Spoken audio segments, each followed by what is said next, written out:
Hello and welcome. This is an episode of Game Marmalade. Don't remember which number. And I've got 6, maybe? Yeah, 6, I guess. Well, I'm pretty sure it's 6. Pretty sure. Okay. And 7. yeah, I've got the standard group of hosts with me, Ibs, Henry, Panda, and Pete. I wasn't sure if you were waiting for us to speak there in I was- between, but I you was went too fast. Yeah. So. Well, I was expecting a yo, but I didn't want too long. Yeah. Yo. Just to Just an attribute assortment of yo. just to attribute the voice to the name. Got to keep it rolling. You know what? Yeah. Well, I guess the first piece of news that I kind of want to talk about is day before yesterday was N7 Day. Yes. Yes. And The holiday that they made up. Yeah. It's quite impressive, actually. Well, it's a bit like Skyrim doing the 11-11-11 thing, but that doesn't really tie yeah. into anything, essentially. Oh, I'm so Yeah. sorry. My phone just went off. Yeah, so they kind of released a bunch of information about Mass Effect Andromeda. Mm-hmm. So they released a new trailer, and they kind of confirmed that that the loyalty missions will be making a comeback. They also, that's I don't know cool. if you also saw a bunch of information also leaked, including from Shop putting up the sales information. Oh, with no. the, I literally just saw the Yeah. trailer. What other stuff was there? yeah. They also announced a multiplayer beta, and you'll have to fill out a survey, but it's not available for PC. It's just Xbox One and PS4. Oh, why did you do this? Wait, is it the beta or the multiplayer? The beta. That better just be the beta. Okay. Was the multiplayer good in 3? I don't know. It was really good. Like, Oh, everyone okay. was making jokes about it before it came out, being like, I remember there was just an image that had the front cover of it, and it just had with multiplayer, and it was just covered in Y all over it. But it was really good. To be But, fair, it was yeah. from the period where you had games like Bioshock 2 having multiplayer in it that was just... Yeah, it was just everything had multiplayer tacked on, but they actually did a really good job. It was one of those ones where it suffered if you got into it late, because it had an unlock system where you upgraded weapons and so on, but it was just a co-op, kind of horde mode, but where you had to go do activities, it would be you need to move to this point on the map and deactivate this thing. Didn't And it tie into the just really single good. player as well? Yeah, in the most minute way possible. Yeah. It was That- just remember that gave you war assets, basically, the points that helped you win. I just kind of completely ignored it because there are so many games with multiplayer options that you don't really need. Seriously? Yeah. Dragon Age Inquisition. Apparently that was Assassin's bad, though, Creed. yeah. Really? That's- because there's DLC for I it. Yeah. literally never opened Tomb the Raider, multiplayer mode. Tomb Raider had multiplayer. What? Yeah, the new one has the Ray whatever Rise of the Planet. The first Tomb Raider has What, multiplayer. competitive The first one had climbing? multiplayer. Yeah, I'm pretty sure. Wait, what do you do I just in played that. I it? didn't. Is it I a swear, shooter? it has achievements on it for killing people with a pig. The second one's kind of got a survival thing where you are in a quite large environment with a friend and you have to find food, warmth, and various things. That sounds while moving better. around. I think That the sounds first better. one was deathmatch and stuff. Okay, yeah, 'cause I was going to say that's really dumb. I have no Someone interest should in check that, but I'm like- pretty sure. Yeah.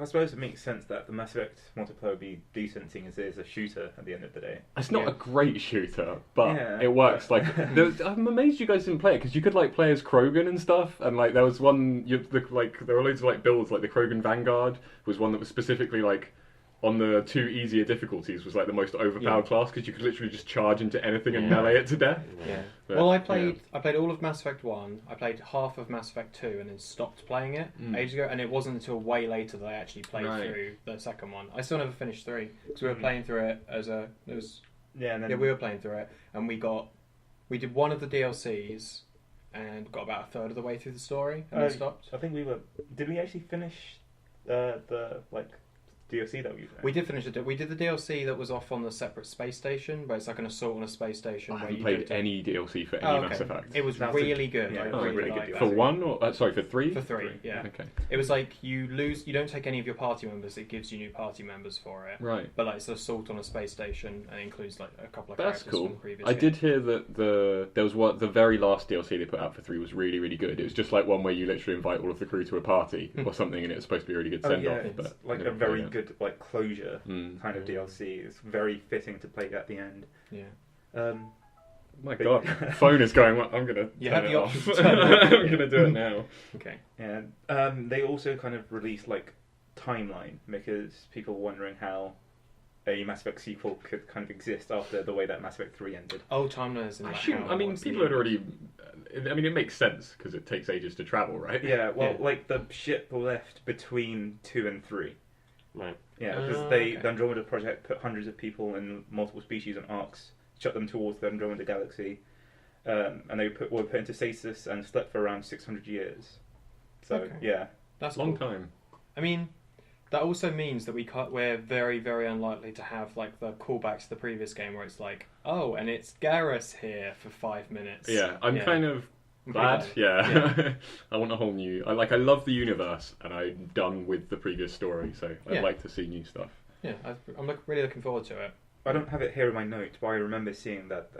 I think this was after I wrote my notes, but it's not going to be the Southern News trilogy. I think this is going to be a standalone game. Okay. Okay, Cool. that's fair enough. Yeah. Yeah. I would kind of wish more devs would do that with things that are really successful. Is just use the cool environment you've created, or like world, and then don't feel like you have to. It's like with Gears of War being like Marcus Phoenix must be in every game or something, or like Halo being like Master Chief has to always be Yeah. this character and stuff. Just like tell other stories. Like I liked Halo Reach was really good, and that followed completely different stuff. Which Although you say Yeah. that, there was one thing the thing that I enjoyed the most about Dragon Age Inquisition was going to places and hearing about stuff that I'd done in the first True. game, even if it was Yeah, like yeah. so long ago. Like I prefer that kind of thing where it's sort of like small winking nods to Yeah, it yeah. rather than like being heavily connected to it. It's like you could go to whatever that town is called where the grave of your character is if they died in the first game, and I was like, oh, this is really cool because I remember seeing this in the final cutscene. It looks exactly the same. That ties into like what Yeah. Henry was saying though, because you're kind of playing a completely different faction, completely different character, completely different like political environment. It just happens to be in the same old. it's like after when the you read events, yeah. different novels and they have overlapping worlds, and you'll occasionally be like, "Oh my god, I recognise that thing was from that other story." Or like, but Yeah. when it's in a totally different place, it's nice. But yeah, have you like guys played the loyalty missions in like Mass Effect 2 and that? Well, that's pretty much Yeah. all of Mass Effect 2, Yeah. isn't You it? kind Well- of have to, or everyone dies. Yeah. Yeah. But they said that they made them much more like optional in Andromeda. Okay. So if you don't want to engage with them, you don't have to. And you can engage with them after the critical path or the main story, so it's a lot more flexibility that way. It made those loyalty missions made me like a lot of characters that I really like had no interest in initially. Like basically all of the human characters in the first game, I didn't care about any of them, and because one of them dies, and then Remember Kaiden? I'm like, What a cool guy. I don't care at all when you died. And in the second one, when you do any of their loyalty missions, I went from like actually giving a shit about them. It's because it gives them Yeah. a chance to give them more story. Like, there's so much. I don't know. Like, the first game has. Second game has the problem where it's just like, here is military man, and you're like, I don't care. And then you actually do like a bunch of backstory for him, and you're like, oh, this is much cooler than I thought. Yeah. Which character was it that you go to that island, go to that planet where he's been his dad has been stranded for ages? Oh god, I remember that. Yeah, it's the black guy, the only Jacob. black Jacob? Is it that's Jacob? yeah. Yeah. Because I really didn't care. I thought he was the most Yep. boring character And ever. he was way And then- better. Yeah, and that it was made like me one of like the it when you original- meet him in 3, because you meet him again in that, and I was like, oh, I actually remember the stuff about this guy now. Yeah, Yeah. looking forward to that. I think loyalty missions is one of the things, like characters is always one of the things they've been best at, and that really accentuates that part of the game. So Yeah, and it really leans into the whole like small stories in a big universe that those kind of games do quite well. So yeah. But yeah, continuing on about like Mass Effect, like it's currently slated to be like released end of March 2017, but the like EA CFO has said that they will gladly just delay the game if they feel they need more time to make it better. That's fair They enough. say everything's on track, but they will delay it Yeah. if it needs to. that's the right way to go about it. And like they said the delay could be a week or it could be 3 or 4 or 5 months if it needs to be. So I'm not. It's not the kind of game where I'm just like I need to play this now. I'm just excited about it whenever it's done. I'm saying this in the context that it's a good thing Yeah. because Yeah. like so many games rush due to rushing of deadlines, and if Plus, you're just open with the community, people will respond favourably. I'm just surprised it's coming from EA. Mm. Like they're renowned for forcing devs to finish early. I just have got Like- so many studios now that they're like, whatever, they can take out what Yeah. they want, but Maybe them being voted the worst company of the year like, every year. Well, doesn't the like the CEO and his people high up keep on getting really sad about that happening, and they're like, we want to change this, but They wipe their tears away with all their money. Yeah. Before you move off this, I just wanted to point out, pointed out the best thing I saw about that is that they released the box art for it, and someone told me one of those things where you can't unsee it after they've seen it, where they said it looks like someone's head has exploded inside the helmet. So instead of a galaxy, it just looks like gore all over the side of the helmet, and I was just like, oh god. Yeah. Also, another point I remembered about you because you mentioned about the box art. There's actually a special edition that they've announced for the new game, which costs £270, and also does not include the game. What? As in, it's £270 for a remote-controlled car and an art book. That's not a special edition. That's buy some merchandise. No, but on the image for it, it includes like a grey square with a question mark on it, and then that makes it a special edition. As in, it says game not included, but it includes that square there. What? So you buy the game as well as it. As in, you buy the game and put it into the special edition. Oh. Yeah. So it's a special edition upgrade, Yeah. essentially. Yeah. But you can buy it standalone. It's a standalone special edition upgrade. Yeah, it's a £270 remote control car. I think that puts EA to... Is it the Mako or the other one's something? to shame. It's It must be, whatever their right? equivalent is Yeah. for this one. Yeah. I was going to say it puts to shame like their Battlefield prices of like £100 and something for special editions of them. Yeah. So, And the standard version just like 70 or something. I mean, you can get it for like 40 quid-ish, but that's still too much. Yeah. Confusing to say the least. Mm-hmm. Yeah, well, the next topic I want to talk about is PayPal did like a massive survey, and like one of the topics within the survey, like where they were asking questions, was about like gaming habits, and they did like the survey and they used like 10,000 consumers across 10 like global markets, but they only released the data for the US initially. Okay. And of people asked, about 78% of US gamers play on their mobile phones. About 49% of US males play on the PS4 compared to about, like, this isn't like kind of disingenuous, but it says compared to 48% who play on PC. Is Like, this of respondents, I assume? Not that Yeah. literally 50% of all males in America play on the PS4. well, yeah, 50% of The all mobile respondents, thing yeah. interests me. Like, do any of you guys play any mobile games at all? No, but on your phone? I know people who do, and like I hear about it a lot. I did when I was commuting, I guess, yeah, that's probably a good, and then good use for it. and kind of just lost all Yeah. interest. Now I don't. It was interesting because they decided to split like laptop against desktop, because it's the order of like players. It's smartphones, then tablets, then laptops, then PS4, then desktop, then Xbox. I suppose usually if you're buying a desktop, it's usually to play games. Like most people who own the big desktops and have invested quite a bit in terms of power, they're only getting it for either work or gaming.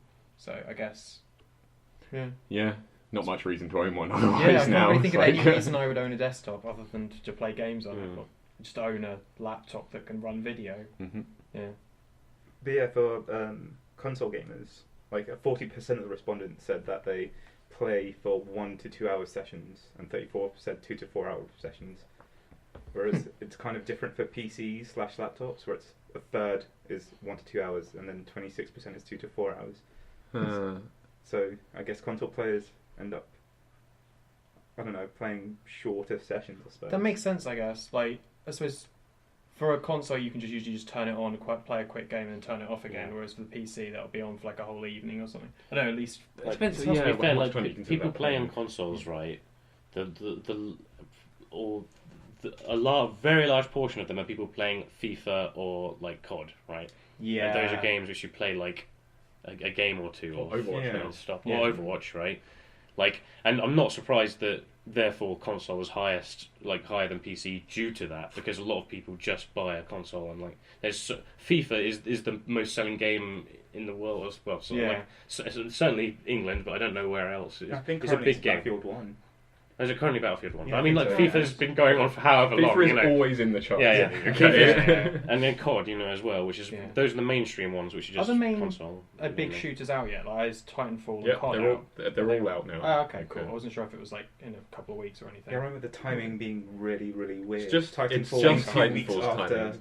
Titanfall's timing is like, it's supposed to be a really good game, and they just put it between Battlefield and COD. And it's like, Well, they what were- are you doing? I do remember them. I read an article recently where they were specifically asked, like they're saying, like these are two games that are very clearly going to compete. Why did you release them so close? And they said explicitly, like these are completely different types of people buy these games. Like That's this not is this, true. this is this kind of shooter, and this is a subtly different kind of shooter. Say hello to me, who wants both games No. and is finding it really hard to decide what to buy. Are they mental? I mean, it's like.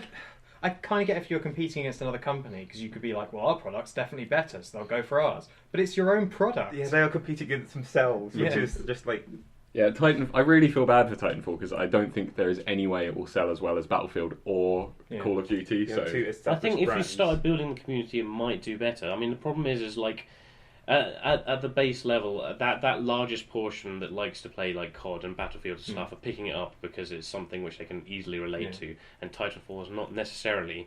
But I'd say that's definitely something which interests me more because there's more variety. Just the idea of people relating to World War One soldiers. I was imagining in the. I know it's more related to the mechs, right? But it's just so weird, right? Titanfall 2, at least, like one of the major selling points I've heard have been like the single player is actually good. Supposed to be really good. The multiplayer I've not really heard much about. But If the you single had player, said loads that of people have raved about before it. I played like the new Doom, I would have been like whatever. But then I played that and I was like, oh my god, linear FPS can be like good. Like these are good again. So yeah.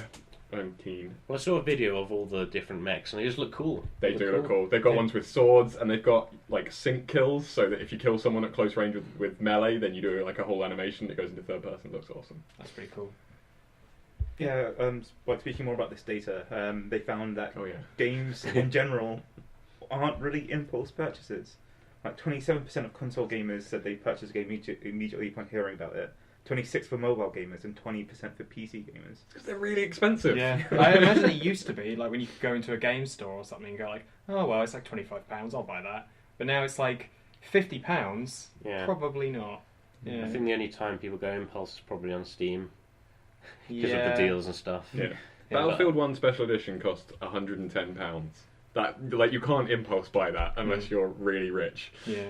I mean, once again, I think I'd have to draw that the largest portion of gamers are people who are going to be reliably playing those franchises, right? And therefore, when the new one gets announced, it's not impulse because they're just waiting for the next one to come out, essentially. Yeah, also gaming video viewership is also on the rise. Over half of the female population surveyed indicate they had watched gaming videos online in the past 3 months. And interest was high across genders with older gamers as well, with 48% of participants 35 or older saying that they had watched gaming videos in the past 3 months as well. I don't know if you got. I don't know if you bring it up in any of the news coming up, but there was a thing I saw recently where there's a guy on Twitch who's specifically tailoring his video game, like get let's plays and stuff like that, and his streams to older gamers.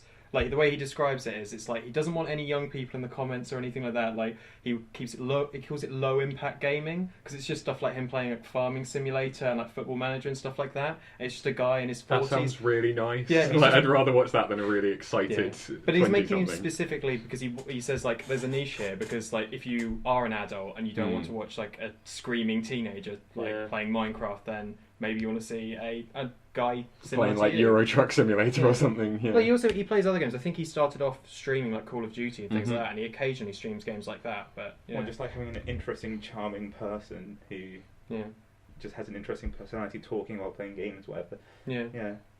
It's nice to have someone similar to yourself. Then it makes it easier to watch it. Gaming videos has obviously a far lower entry level than the actual games themselves. I mean, a lot of older people certainly I know old people who would play old games and then try new games and not just not give up very quickly. Give up very quickly. So like watching stuff is a lot easier than that, right? I suppose. But well, I mean, there's even ones tailored to watching old games. Like there's like some series called like Lo-Fi Let's Play, where they just play like games that are from before like we were born, basically, and stuff. Where they'll just play like all those kind of like. I don't know how they're classified. They're not like point and click because there's no mouse. Like where you choose options on text options in text environment. adventure. Text adventure. Yeah. Well, I mean, Twitch and YouTube are becoming a real one of the bigger parts of the media now. So I also hear a lot about people who don't really have time to play games anymore, so they just end up watching while can doing watch it on other the things. bus or doing other stuff. Yeah, moving on. Steam has banned developers from posting misleading screenshots of their games on their store. Or No Man's Sky, basically. And you can't have like conceptual artwork or like pre-rendered stuff. You can't have conceptual artwork. Like you're only allowed just screenshots of the game. Yeah. I don't really like that because I like being able to see like people's. This is our like design process for the game. Like this is where we start with sketching in books and things like that. I really Steam like has like the artwork page and stuff like that, but it's just basically I think when you're on the store front page bit. where you have the row of like images and videos. Okay. Because people just click through the images, right? I guess. Yeah. So if you click on it, then it's misleading, I suppose. And they when they announced this, they also changed all of Dota 2's images to screenshots as well because that had a lot of conceptual artwork. Most of the pictures for TF2 were like ones that are images that had come out before the game was even like in beta or anything. Because like, it had Heavy with the weird. Because it had like a weird muzzle flare on it. There was like a solid muzzle flare, and the art style was all really different. It doesn't look anything like what the game actually looks like now. Oh, Which in turn doesn't look anything like the game when it came out. So, like the purpose of those images is so you know what the game looks like when you play it. Mhm. So no, I get you. It's a good precedent to set. Yeah. And it's hilarious that it was all brought on by one game rather than like a series of. But that's how it tends to happen, I suppose. Yeah. And they've also kind of revamped the UI as well. Like they've added more quick access links with more options, provides a list of recently viewed games, trending with your friends, and so forth. And they've also like attempted to do a better job explaining why it's recommending a game to you, like which is now done with like new logic to determine like this like we're recommending this game because of your play time and this other game because your friend recommended play that. time and stuff. That's kind of cool. It is. Yeah. I mean, I was on the big game thing earlier today. I don't often use it. It is pretty good how they've done that. You know, the one specifically for controller. Specifically for controller, you can flick through everything. I was just flicking through that. I was very confused what big game was. It's big, like it's a button you can click on Steam. And sorry, it's the control. Oh, sorry. Yeah, big picture. I was like, is this a new service? The big game. But like, yeah, the record that is it's almost like Netflix recommendations on that when you can just flick through them and stuff. And I was just like flicking through because I was kind of bored. I just found like something I played ages ago, which is like Peggle. If you ever played, I love Peggle. Yeah, Peggle, it's like the Ode to Joy thing. Just downloaded that and played a bit of it. I mean, it's doing its job. They're doing well with it. So. I quite like big picture, but one thing just annoys me: that when you're in a game and you open the Shift tab menu, it's just really obnoxious. Yeah, that screen. It's true. And yeah. Obnoxious in what way? Sorry, I've never used it. Like it's like really big blue. You know, like in the normal Shift tab menu, you kind of just like grays it out, and you can kind of still see the game in the background, and it just has like the tab that you need. It just goes all blue. And it's kind of like how how you'd imagine if you were going onto like an entirely different menu in a console selection, like in a smart TV guide thing, where it just takes you to a whole other. And it's not a very good screen. Like I still have trouble. Like I like the big picture, like you said, like general interface. But the one for talking to people, like when you're in a game, or if you get invited to something, is if you don't like immediately respond to the thing where it's like press now to get the response, you have to like go into a thing and then go into like chats, and then it's just not very. I don't think it's very well managed. Very designed for a controller, which is fine. But you kind of also want the ability to use mouse and keyboard easily, whereas you can't really in that like screen. That's a shame. Yeah, I've just never really used it. I've never had a need to, really. Well, things though, you have to launch a big picture if you want to use the Steam controller. Really? Yep. I didn't know that. Oh, you don't anymore. Actually, no, they've updated it. You don't, but to do the configuration, the buttons you do, don't you? Or you don't now because I think it makes. I've been pissed off about this for ages because I like playing Rocket League with the Steam controller, and then I'd always have to launch big picture mode, but. Recently, unless mine just bugged out, I could just launch the game as long as I opened the Steam controller, like had the Steam controller turned on first, and then it would just essentially open a big picture overlay just for the controller stuff, and then it would be normal Steam. But yeah, it seemed to work. What I did want to ask, when you said about it suggesting things, and it said about like what's trending with your friends, what on Steam counts as like trending? Is it just them playing it, or is it people talking about it? Because I don't know anyone that really like comments on stuff on Steam. I don't know, I guess some people do. I don't know anyone. I mean, like, people post, like, artwork. I never really browse it, but, like, people post artwork to the artwork sections of the games and, like, do reviews and stuff. But I just post screenshots when I play games. Often. I save screenshots and just post them on there, It could just literally be that, like a large number of your friends are just playing this game, so we'll recommend, like, all your friends are playing this game, this might interest you. Yeah. Well, the fact that, like, when I thought I was, like, the only one doing it, like, posting screenshots up, I should probably, like, occasionally look, because I didn't realise anyone else did it. I was just like... I know other people who do it. I don't do it very often. Yeah. Sometimes I do, but... Anytime anything just amuses me, I'll just take a screenshot so I can, like, look back at it later. Yeah. I think the last time I took a screenshot was when we were messing around on Left 4 Dead, and we took a really close-up picture of the Spitter's face, and it is horrible. I take a lot of screenshots when we play GTA 5. A lot of screenshots. Just get some cool weird, shots in GTA 5. Yeah, just weird things. Like, I think one of my favourite recent ones is there was a time where we were playing. I think we were driving to a mission or something, one of the heist missions, and one of the masks you can put on as a person is like a devil mask, so you look like Satan. And I was riding on the back of a moped, and someone else was driving it, and I had the mask on, and they didn't. So it just looked like I was like the devil on their shoulder, just sitting behind them on a moped, going down the motorway at night. Yeah, I've got quite a few GTA screenshots as well.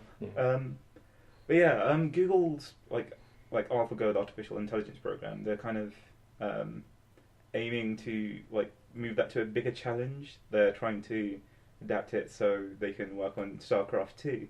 Oh yeah, this is the BlizzCon announcement. Yeah, at Because BlizzCon, no one else is playing the game. Oh. Yeah. Apparently, it's gotten a resurgence recently. I'm actually happy. I want it to survive, but yeah. Blizzard and Google announced that they're collaborating to open StarCraft 2 as an AI and machine learning environment Cool. for researchers around the world.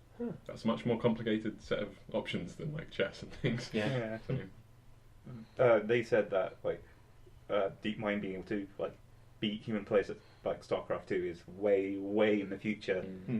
But they also mentioned that AlphaGo beating a human like opponent at Go happened earlier than they expected. Yeah. So. Yeah. I'm just imagining this like going into StarCraft in the future and being like switching the difficulty of the AI from like normal or hard to like pro level, and it just destroys you. Like, it would be nice to have good AI though that isn't just the AI cheats. in RTS more games. resources or whatever. Yeah. I was gonna say it'd also be interesting, even just not just beating people, but making AI that's a certain level of difficulty. So in RTS games especially, it's really hard for them to do that. So it's usually they either have one difficulty or they have one set of AI and they just give it loads of boosts and stuff like that to make it easier or harder.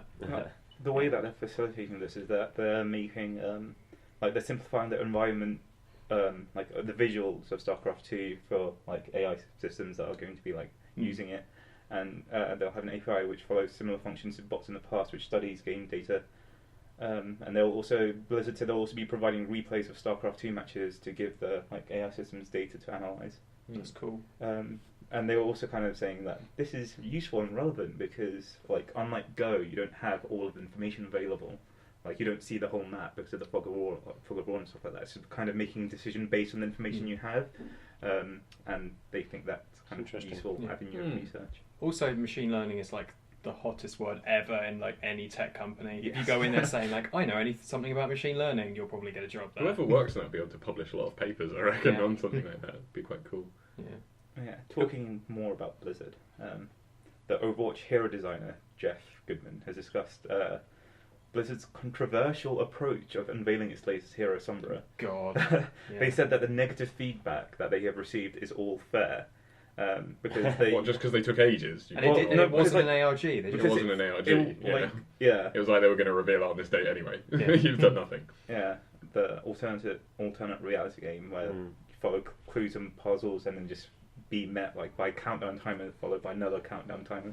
Yeah. But like they said that they were taking the feedback on board and they're not very good at ARGs. They've never done one before, and it was like meant to be kind of a like difficult-ish breadcrumb trail leading to the BlizzCon, but the community was too the community was too good at doing this. They're not aware of the brute force of the internet community, and they kind of. The community expected that they would be rewarded more immediately and have like a payoff, whereas it was just literally just breadcrumb trail. I feel like even if they'd taken a long time to solve it, like if the community wasn't that good, they'd still be really annoyed if you get to the end. It was just like, well done. Wait till BlizzCon now. Yeah, well, like all they had to do was reveal a few bits, like a single ability or something like that. They did that with Anna, and it was fine. Like, yeah, if they just had it so that it told you one of Sombra's like D4 abilities or whatever, then that would have been like good. But I think it's just that they were kind of excited about the character, her personality and theme. Which looks cool. So they thought that like ARG could kind of gives you a window into her personality and feel of the character. And I can kind of understand from a corporate view, like why they thought this would be a good idea.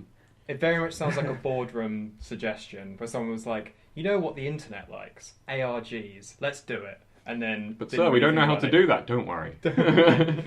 They've like taken like the feedback on board, and I think they might try something like this again, but like kind of hopefully better.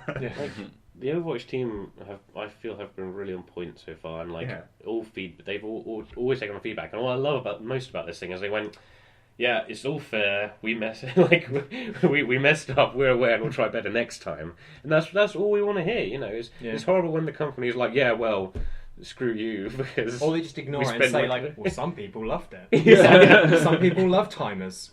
It was our company. They loved it. Poise working as intended, man. But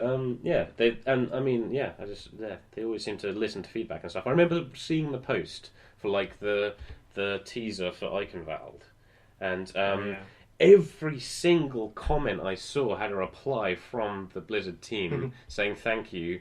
We'll take your stuff into account. And I did actually see a comment saying you should make the brawl. They may have thought of the idea already, but you should make the brawl. We could playing that map when it's released. Yeah. And it was. So, yeah. Doesn't matter because Eichenwald is a terrible map. Because if you look out the window in the spawn room, there's a road that leads nowhere. It's so immersion breaking. 1 out of 10. Yeah, 1 out of 10. No German city has roads that lead nowhere. Right. Yeah. There's a new map, and that'll be cool.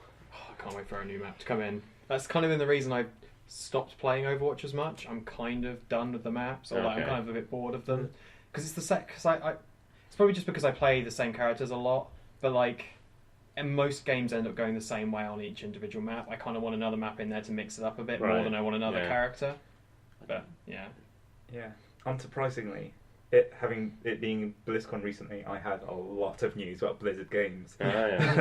So during a panel at BlizzCon, a fan asked if Blizzard had any plan to remaster the Warcraft series, like the first 2 games for it, and the Blizzard co-founder Frank Pierce said they weren't planning to at all, and the reason that they were giving for this is despite that they had access to all the original source code and assets, and they just decided that the games wouldn't be fun nowadays, that they were fun for the time, but they're just not kind of.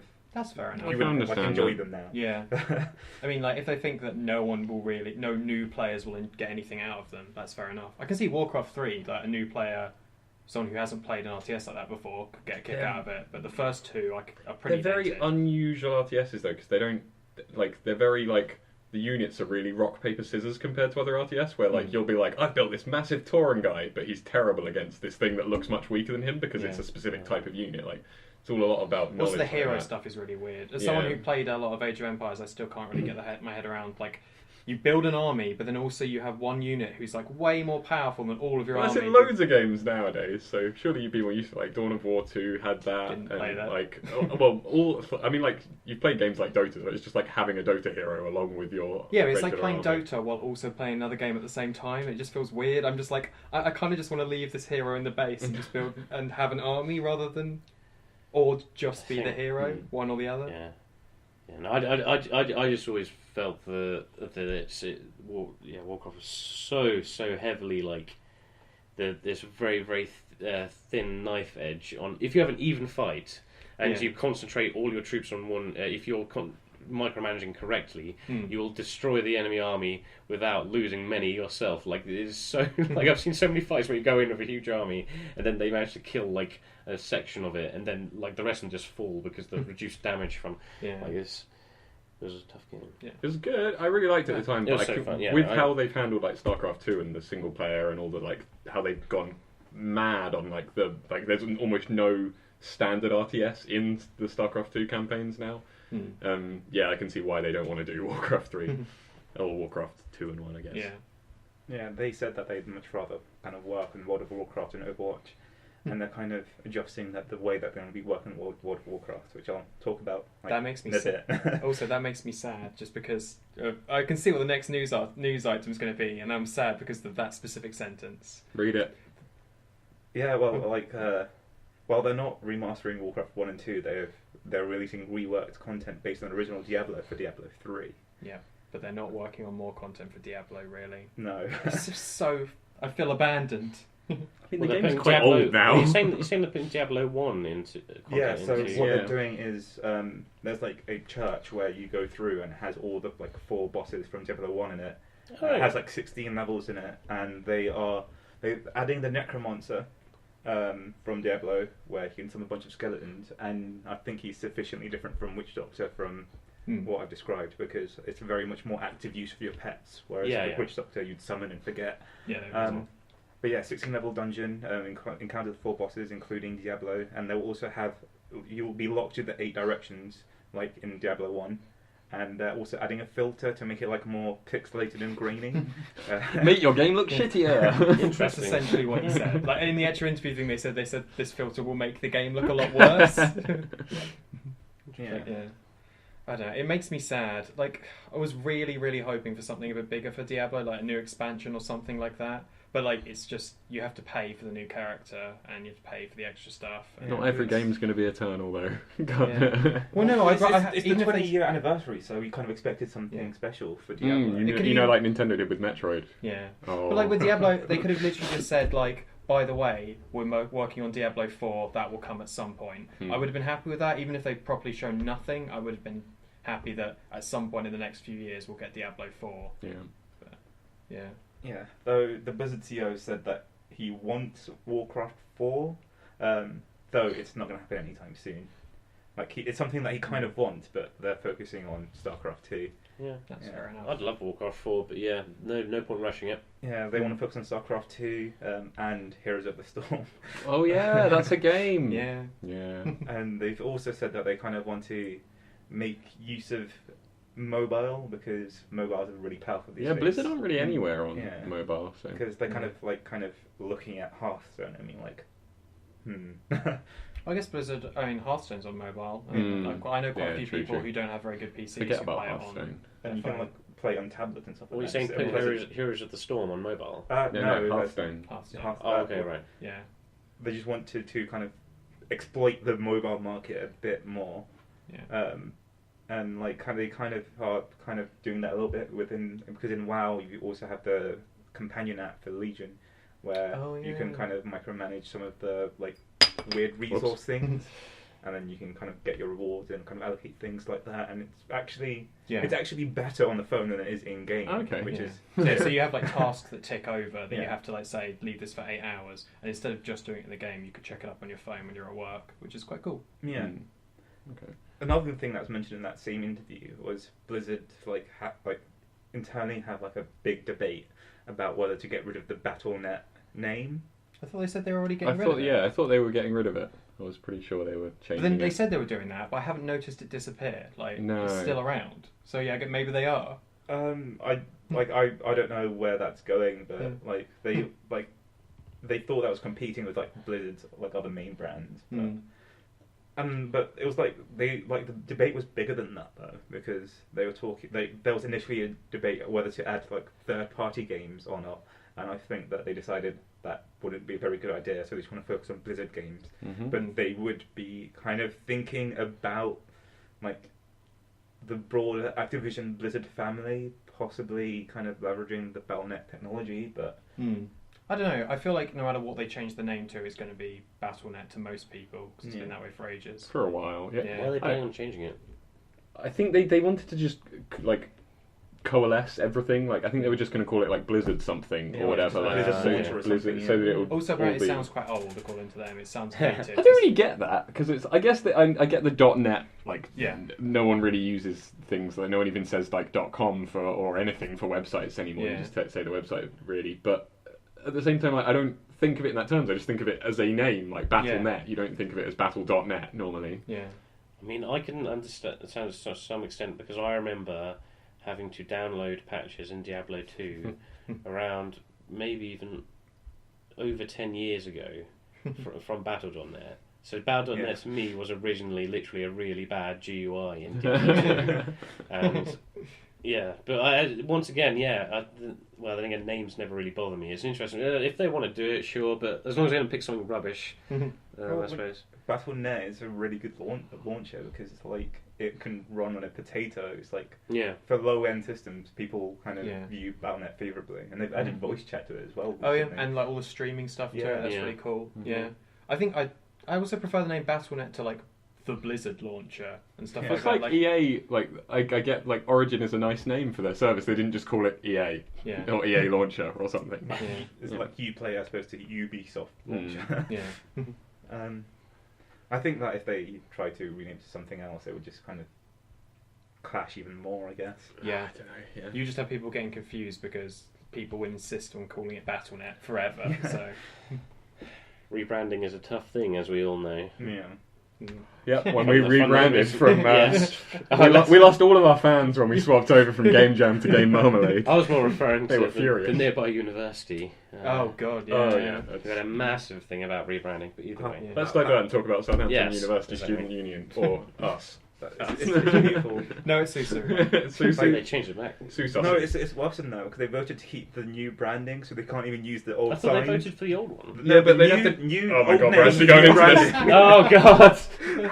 Either way, let's Just talk about video okay, games. It's simpler. Last Blizzard topic, I promise. This is about WoW. Okay. Boo. Blizzard have said they're not going to promise an expansion every year because they just flat out Because that's can't dumb. do it. They're really bored. And They're they bored of can't, making it. they can't make a worthy WoW expansion in that time, and it's not Yep. worth sacrificing patch content to focus on like an expansion. And they just want to kind of focus on the content that they produce and kind of have a steady stream of content playing out. Which is across the exactly stories. what everyone ranted at them to do in the previous expansion, which they abandoned. Yeah, so they do mention Warlords of Draenor that they felt that they could have done a lot more with it in respect to subplots, villains that weren't resolved, and just the story in general. And Didn't they also have the longest period of no updates at all to the game after Warlords of Draenor? There was a big dungeon release and then there was just nothing for over a year or something Yeah. ridiculous. And the content's not that rich. I think one of our friends is currently going through the content, and he's kind of frustrated because he's having to do the same dungeon over and over again because he's locked by eye level, the item level of your equipment.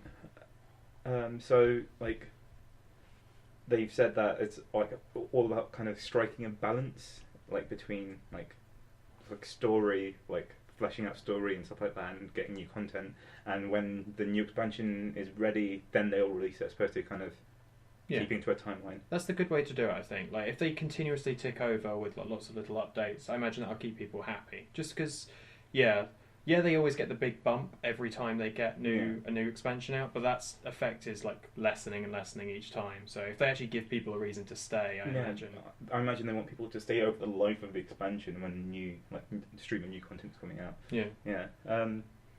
And they've also kind of talked about the issue of how fast playing through the old content is. Because at the moment you kind of just out level areas really quickly and end up skipping a lot of quests and a lot of storyline and stuff like that. And I think that they were kind of trying to see a way if they can use the technology they kind of implemented for the latest expansion to the old areas, because what they did was there are multiple areas and they all have scaling levels, so you could do the areas in any order. And you can kind of experience the story. So you have a load of content, but you're not locked to a single path through it all, which sounds really cool. Yeah, so you can do it if you're at level 92 or level 100, it kind of works out.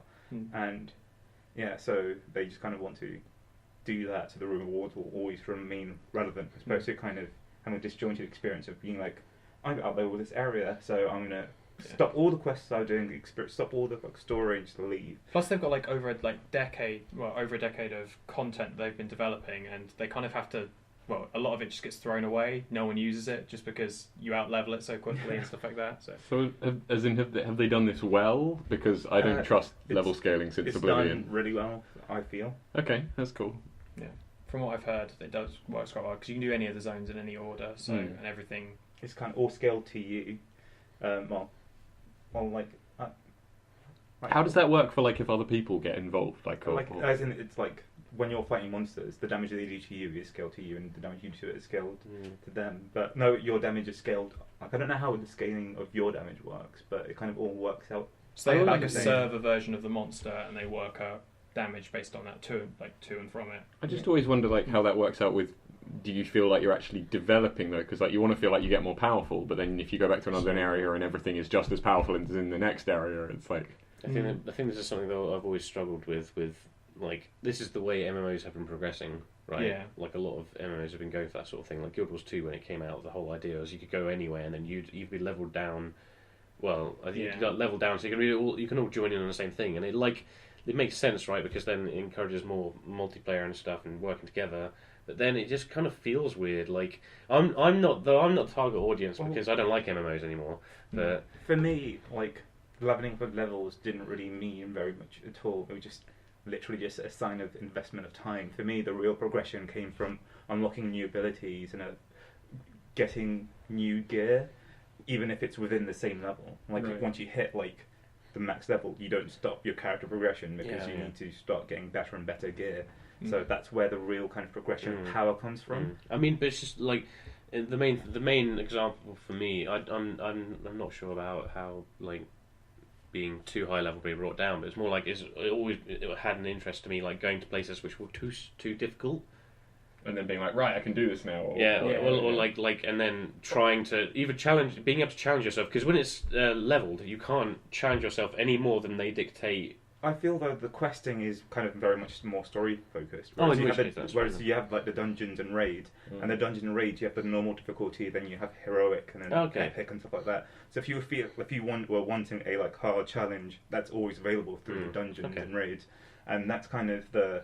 Like, after you've done all the story stuff, that's kind of the content that you kind of play afterwards. Yeah. I think they've handled it well. Yeah. Well, that's enough Blizzard talk. Let's talk about the Nintendo Switch. Yes. We haven't actually talked about the Nintendo Switch yet. Wow, yeah. Talk about, like, burying the lead. So they've revealed that they're going to be launching it in March.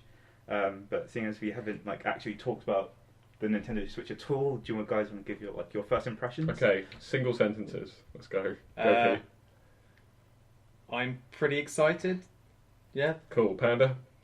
I'm not really that bothered. I'm not the target audience. How dare you? I'm interested to try. Everything was amazing in Britain. I'm interested to try if somebody else got it, but I'm not going to be getting it. So I got my one sentence. It's I want to know what the battery life is. Oh yeah, that's probably a good idea.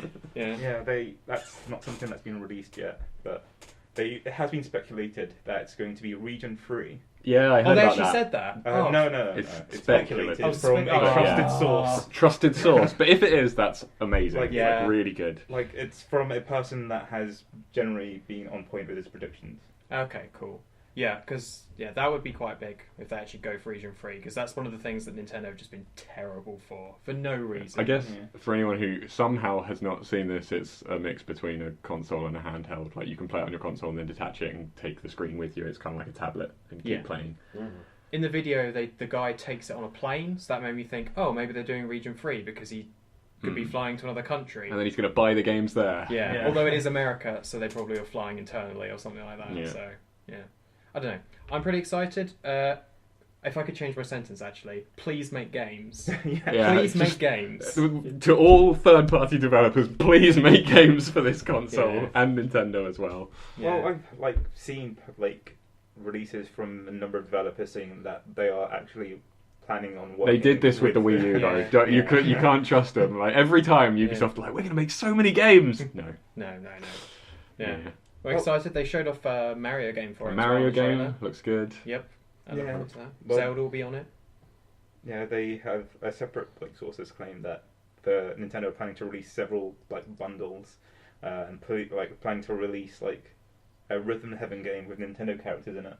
That's cool. Yeah, Rhythm Heavens always sell well. I think the pricing of the bundles is, for a basic bundle it will be $260, $300 for a Mario bundle, and $340 for a Zelda bundle that includes a Pro controller. Okay. Ooh, okay. I'm definitely going to end up getting the Pro controller. Yeah. It looks really nice. Yeah. I would really like for them to release different colours other than... I think it would look really... It's a really small device. It would look nice in other funky colours than just white and black. They probably will, like they have done all the other ones, like the Wii U had different colours and... Not really. Well, I guess. I imagine there'll be I don't know, aftermarket options for cases and stuff like that. Especially it would just be nice if they were there from the beginning, Yeah. Not stuff you have to tack on or whatever. I'm assuming they're going to have scratch cases and stuff like that for the controller bit itself. So, Nintendo are just bad at manufacturing things. Yeah. Nintendo are bad at a lot of things, but we love them anyway. But they make fun games. They do make fun games, yeah. Yeah, I'm more than happy to buy the Nintendo Switch as long as it has Monster Hunter, Pokemon. That's all I need. I'll just tell you one thing that I'm excited about. They showed Mario Kart, and it looked like Mario Kart 8, but you mentioned that you can hold 2 items, and that just makes me hold the irrational hope that they're making Double Dash 2, and they're going to have a version in that game where you can play with 2 players, because I love Double Dash. Double Dash was good, yeah. But the Mario Kart on Wii U, I really enjoyed. That was genuinely It's really. I would be fantastic okay with them basically re-releasing like the same engine and control scheme, like everything in the game, but with new content. But with new content because and battle it's maps. so good.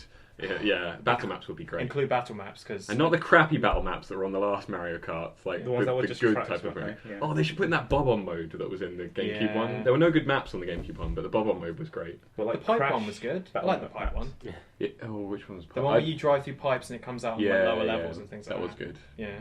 Actually, Haunted House was pretty good as well. Yeah. I take it back. Yeah. I've got 2 short pieces of good news. Oh, we need some, please. And then, like, a final topic, and then we can talk about games you've been playing recently. Okay. Finally, please let us leave it. Pokemon Go's huge success has not changed anything within Pokemon Sun and Moon at all. What? It hasn't affected the development of the game or any of the features.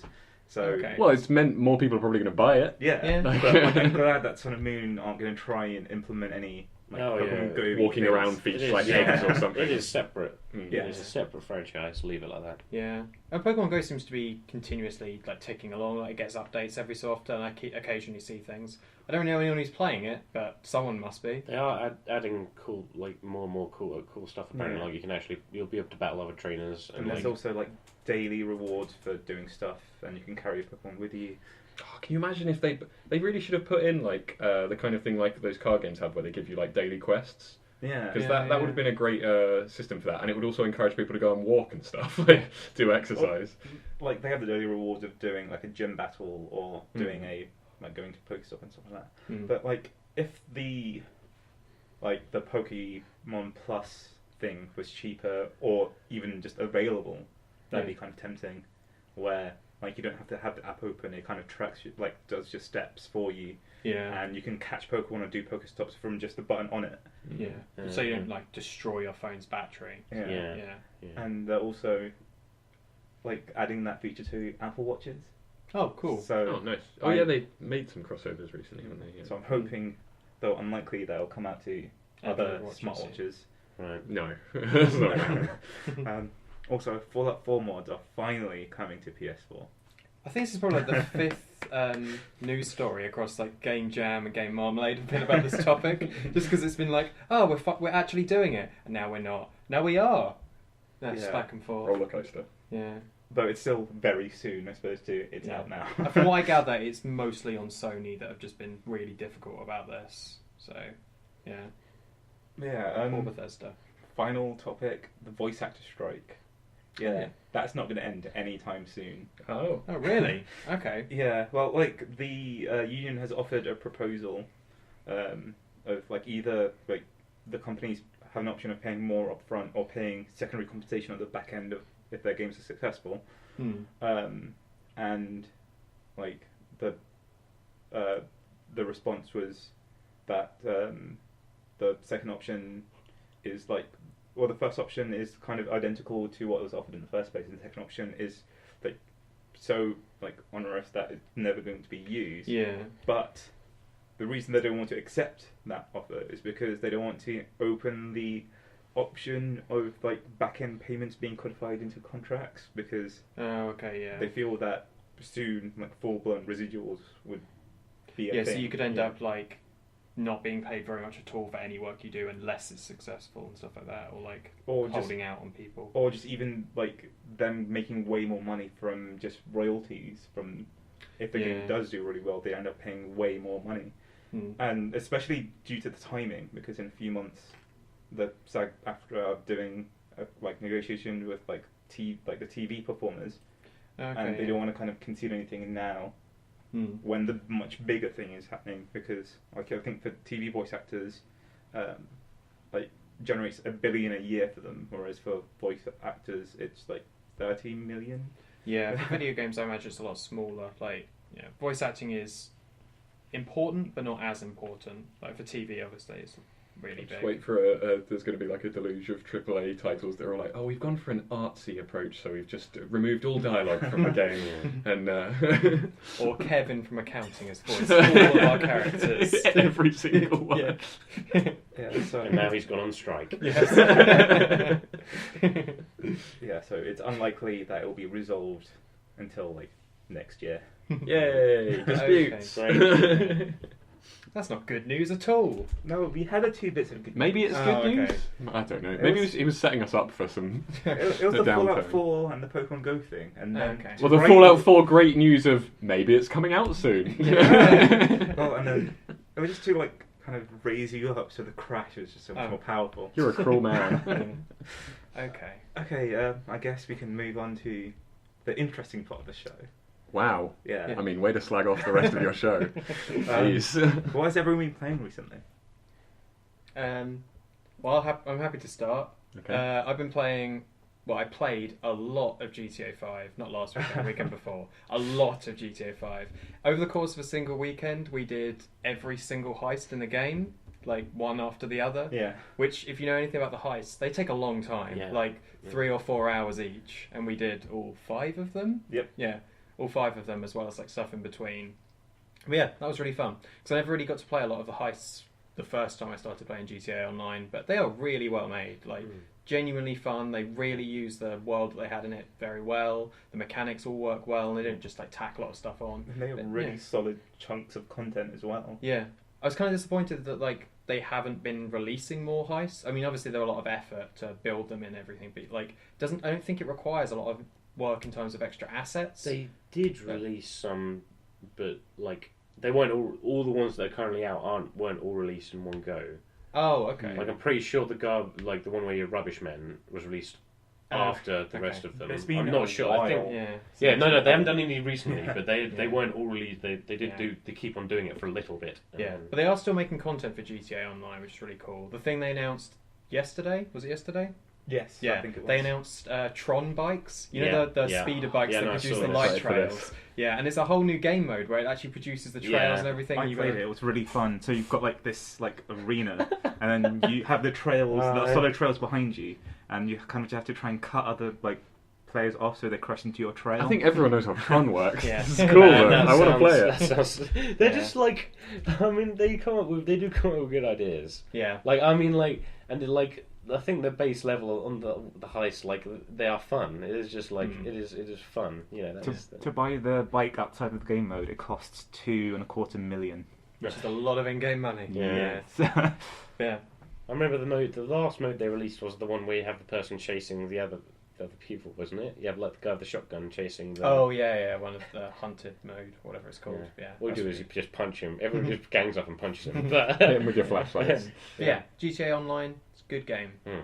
They just need to sort out the UI before GTA 6 or Red Dead It's never Redemption gonna 2, happen. or please just make it so it's not a massive pain in the ass to get into a game or coordinate with your friends. Well, I think the main issue is because they kind of want no loading screens within the game. They have the massive loading screen at the start, so it punishes any mistakes you make in the start. Yes, that's the problem. The times where you're like loading somebody's game and they've like tried to load into yours at the same time or whatever, so you've both done a loading screen, then you have to wait for that to finish and then do another one after. Yeah. Well, like we Endless. like playing in closed friend sessions, so what you have to do for that is open offline, and then because that loads way faster, and then make your own session. But Right. if you're loading into a public server, that takes absolutely ages. Yeah.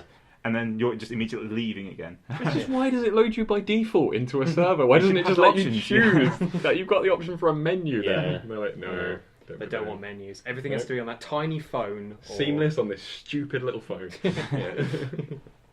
Okay. Ugh. Right, so I played 2 games, one of which is rather old, and that is I Am Alive. I've not heard of I've that. heard of it, I don't remember what it is. It's made quite a long time ago and received very mixed reviews because it's rather short. It's a post-apocalyptic thing, but it's just people. Okay. So I think it's all earthquakes.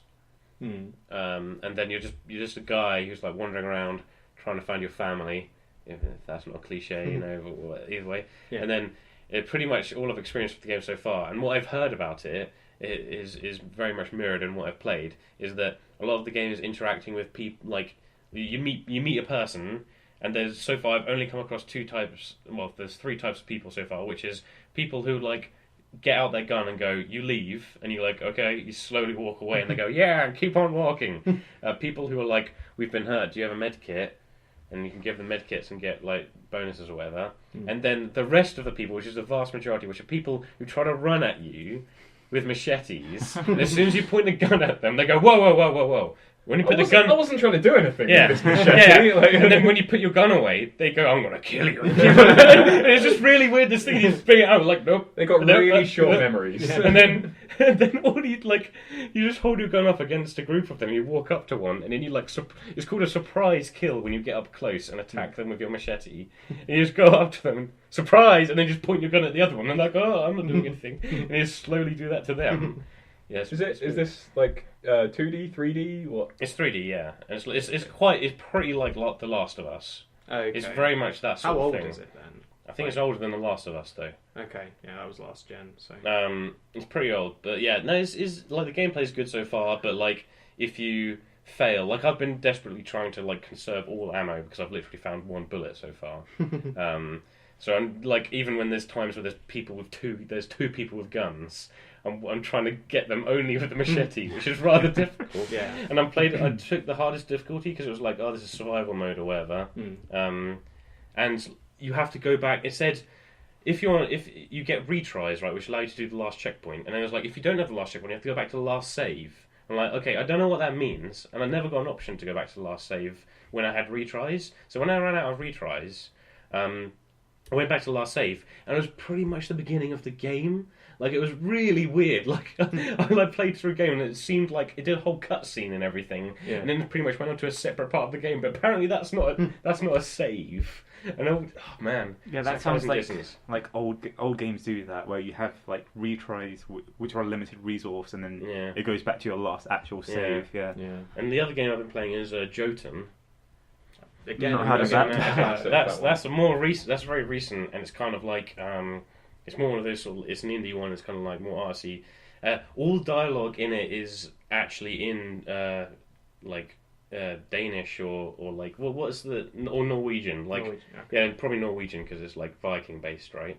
Oh wait, I have heard about this. Yeah, game. Yeah. It's, we have to like collect runes and fight giants and stuff. It's pretty cool. Cool. It's simple, and the design. Like a hack and slash. Or? It's just really simple hack and slash. Cool. Yeah, it's pretty cool. Yeah. Nice. I've been playing The Witness, which is full of puzzles. Yep. Too many puzzles. It's hurting my brain. How is it matching up to the massive amount of like media buzz that it got on release? It's a pretty good game. Like, I like it a lot. It's really pretty.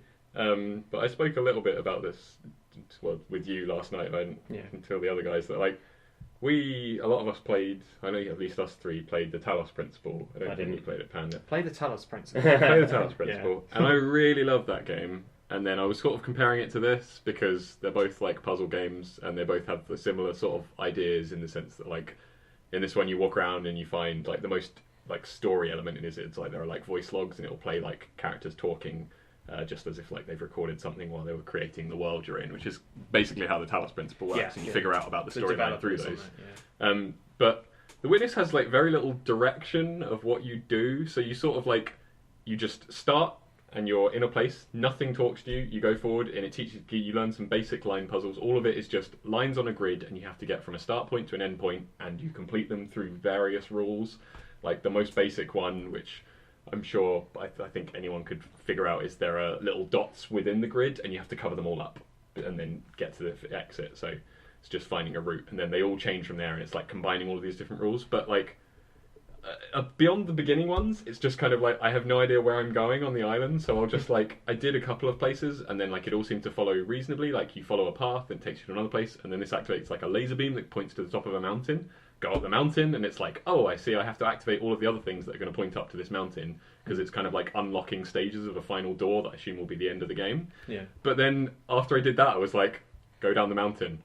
Where do I go now? And I was just like, just wandered around, and I found one place, and I was like, I literally have no idea how to do the puzzle here. Like, I have no clue, that it's given me no indication. Went to another place, went, oh, I can do this one.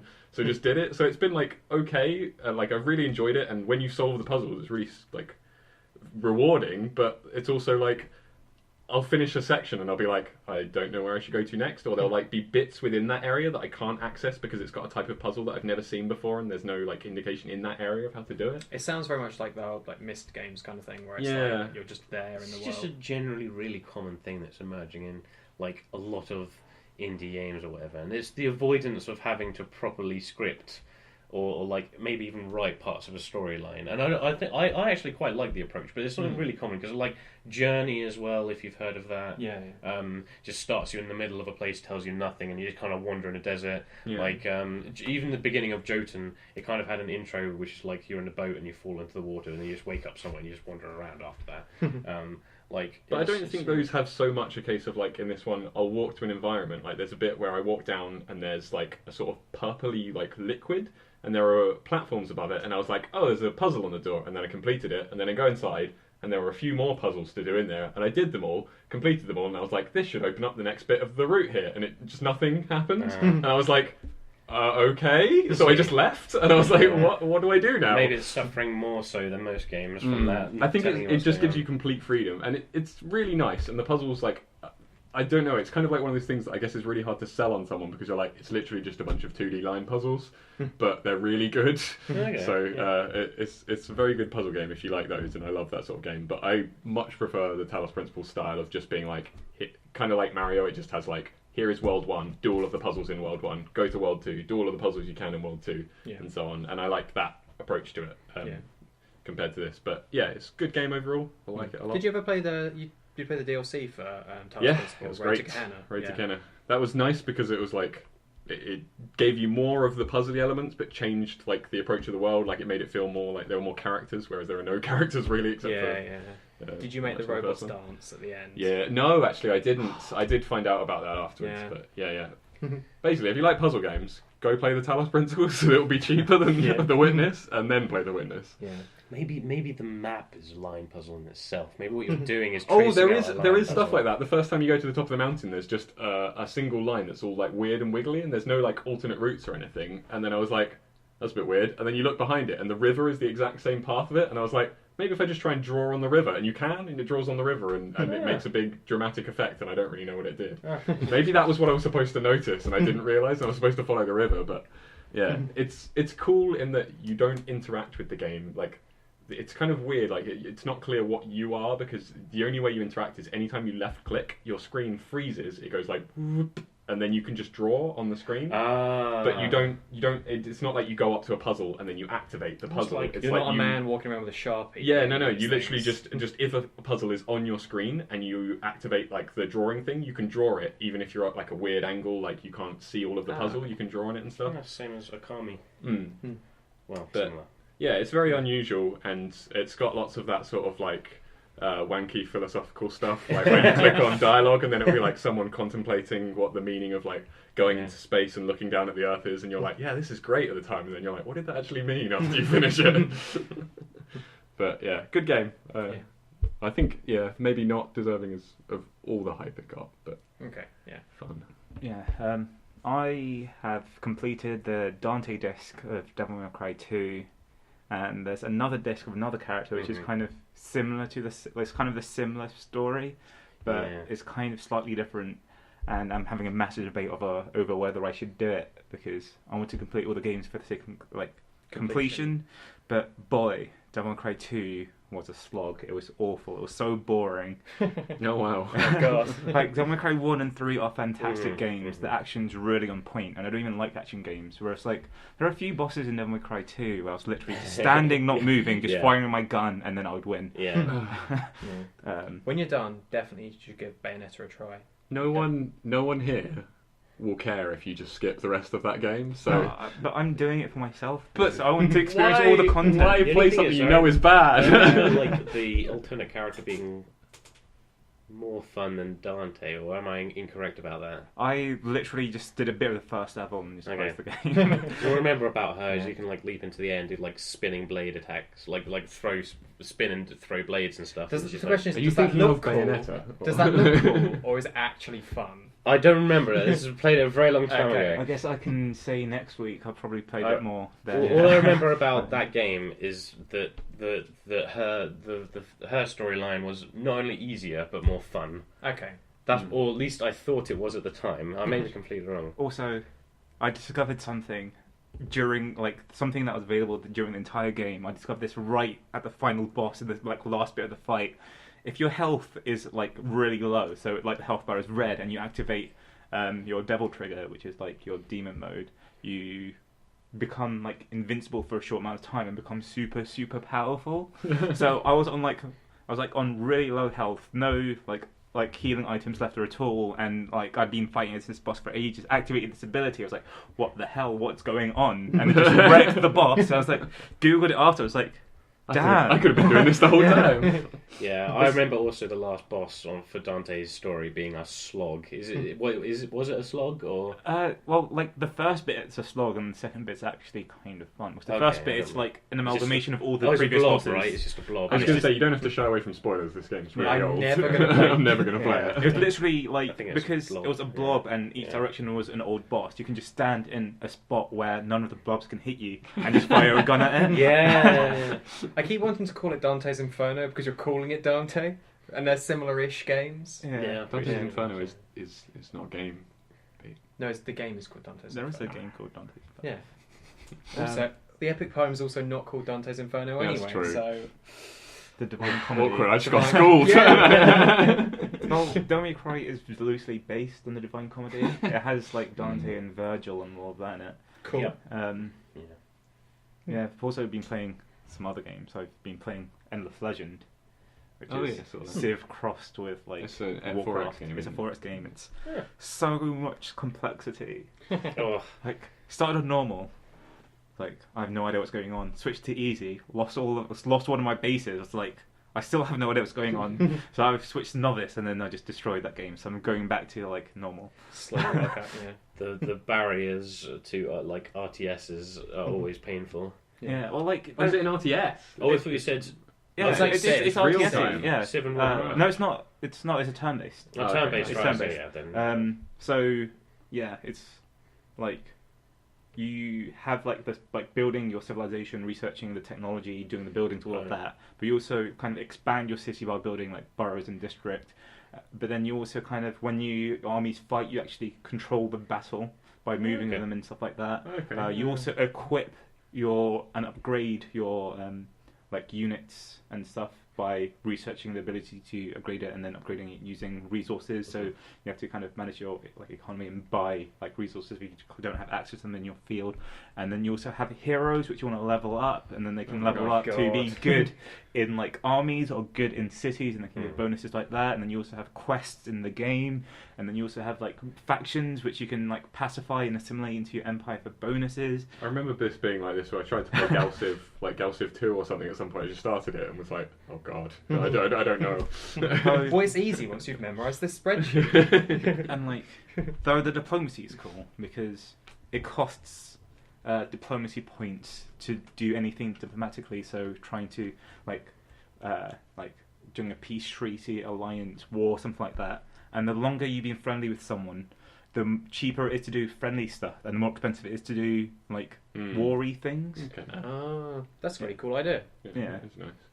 Oh, very briefly, I forgot to say, I've also started Dark Souls 2, which I thought might interest you because you do like Dark Souls a lot. I do like Dark Souls, but I'm basically coming to the exact same realization of everyone else of being like, this feels really weird. The controls are weird. The combat's weird. it feels different. I'm playing it co-op, so it'll be okay. Well, I haven't actually completed Dark Souls 2. Do you follow first in though? Yes. Oh, okay, then yeah, I can hop in. Yeah, my plan was wait for Ryan to finish 1 and then do co-op 2 with him, because that one might actually complete the game. Oh, you never finished it? Whereas and I recently completed the DLC for Dark Souls 3 and absolutely loved it. Oh, That's good, good. right, okay. Oh, that's, Cool. that's good. Yeah. Cool. The first game where I liked a snowy area. No. Ooh, well, no, definitely. I remember watching you snowy play area in Dark Dark Souls Souls 2. 2. Yeah, I remember watching you play that. That was It's just Well, you saw me play that area. Oh my Yeah. God. I sure can't wait to completely get there. different. It Well, was not at its coined name, Okay. for it is a bit all right. I think rude. we've. That was This our is a long episode. It was a long. For the fact that you said before we started, there's not going to be a lot of news. This is our It's not going longest to be a lot of podcast. Blizzard. Yeah. All right. Okay. Yeah. Thanks for listening. Wait, we started on Blizzard and now we're ending on snowy Blizzard. Oh, man. Poetry. If I Huh? title these podcasts, it could be the Blizzard. Might as well do our own ARG. But we probably yeah. would see. Okay. Just a big like website with a countdown timer. Yeah. We should Alright. really end I this. need to start this. I need food. Yeah. Okay. Bye. Bye. Huh?